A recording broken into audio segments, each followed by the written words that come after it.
Assalamualaikum warahmatullahi wabarakatuh. Kami dari kelas B ingin mempresentasikan hasil kerja kami, yaitu terarium ekosistem laut. Perkenalkan, nama saya Siti Aisyah. Saya Estin Kemalasari. Saya Fatia Padasabila. Saya Iqbatul Mawardiana. Saya Afiful Millah. Hai. Mau nanya nih. Nanya apa? Ekosistem laut itu terjadi karena apa sih? Oh, itu materi kelas 10 ya? Iya. Ekosistem laut itu terjadi karena adanya interaksi antara makhluk hidup dan lingkungan di wilayah laut. Nah, kita sebagai manusia harus menjaga kelestarian karena ekosistem laut memberikan banyak manfaat bagi kehidupan.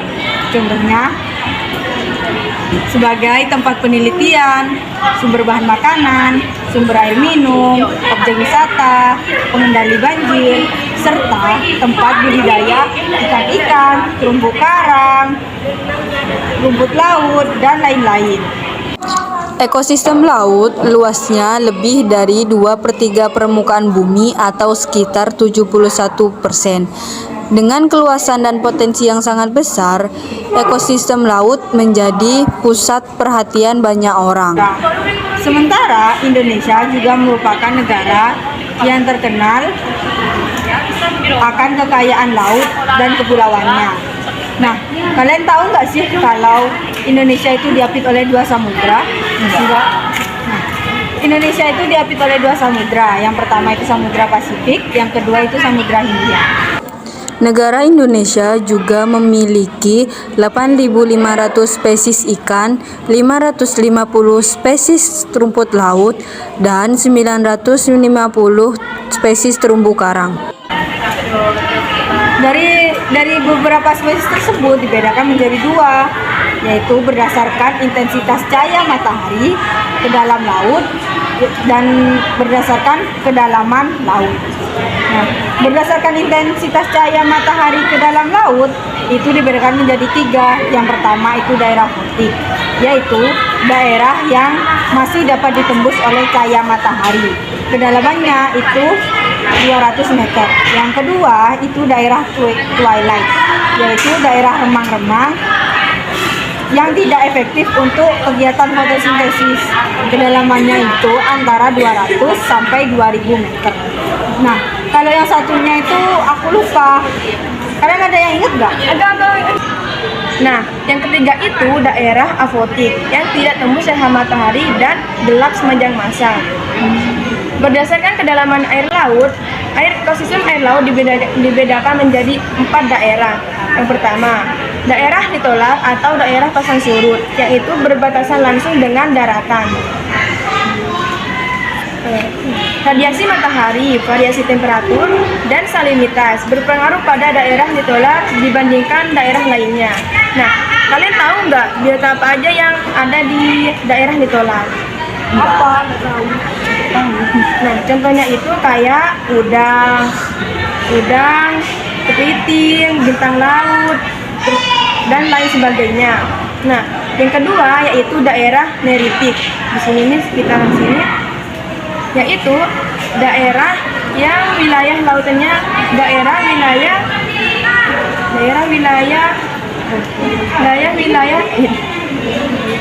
wilayah laut dangkal karena masih bisa ditembus cahaya matahari. Kedalamannya mencapai 200 meter. Contoh biota di daerah ini yaitu seperti nekton, plankton, neston, dan lain sebagainya. Dan yang ketiga yaitu daerah batial. Kedalamannya mencapai 200 sampai 2000 meter. Dan sudah tidak ada produsen. Hewannya hanya ada nekton.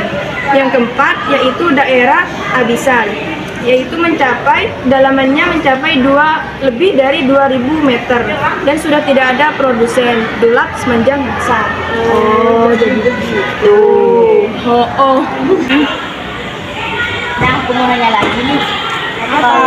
Kalau komponen zona biotik itu apa sih dan apa saja yang di dalamnya? Apa ya? Ya itu sih kurang tahu kita. Kalian lagi ngapain sih? Kita di sini itu mau nanya komponen biotik sama komponen abiotik itu apa saja di dalamnya dan apa yang dimaksud komponen biotik dan abiotik. Kamu tahu nggak kira-kira? Ya saya tahu komponen biotik. Jelasin dong. Nah, Komponen biotik adalah bagian dari ekosistem yang terdiri atas makhluk hidup. Setiap makhluk hidup memiliki peran penting dalam menjaga ekosistem laut. Beberapa komponen biotik antara lain diatom, plankton, udang, ikan, dan juga paus. Selain komponen biotik, ada juga komponen abiotik. Komponen abiotik adalah bagian dari ekosistem laut yang terdiri atas makhluk tak hidup. Walaupun terdiri dari makhluk tak hidup atau benda mati, komponen abiotik sangat penting untuk menjaga keseimbangan ekosistem laut. Misalnya, ikan tak bisa bernapas tanpa adanya air, dan udang akan sulit berlindung dari predator tanpa adanya pasir dan bebatuan. Beberapa komponen abiotik antara lain pasir, batu, air, oksigen, dan cahaya. Selain itu, ekosistem laut memiliki beberapa manfaat. Antaranya, laut dapat menyerap karbon dioksida, dan yang kedua menjadi sumber makan kehidupan nelayan. Yang ketiga menjadi jalur transportasi dan tempat rekreasi. Dan yang terakhir menjadi sumber makanan sehat. Nah, manfaat ekosistem laut bukan hanya itu saja, tetapi masih banyak lagi, yaitu laut sebagai pengendali iklim dunia, dan yang kedua sebagai objek guna penelitian dan sumber air mineral dan juga sumber minyak bumi, dan yang terakhir sebagai sumber air tawar yang melimpah. Nah, itulah dia manfaat ekosistem laut. Wah, ternyata banyak ya manfaat laut bagi kehidupan. Ya.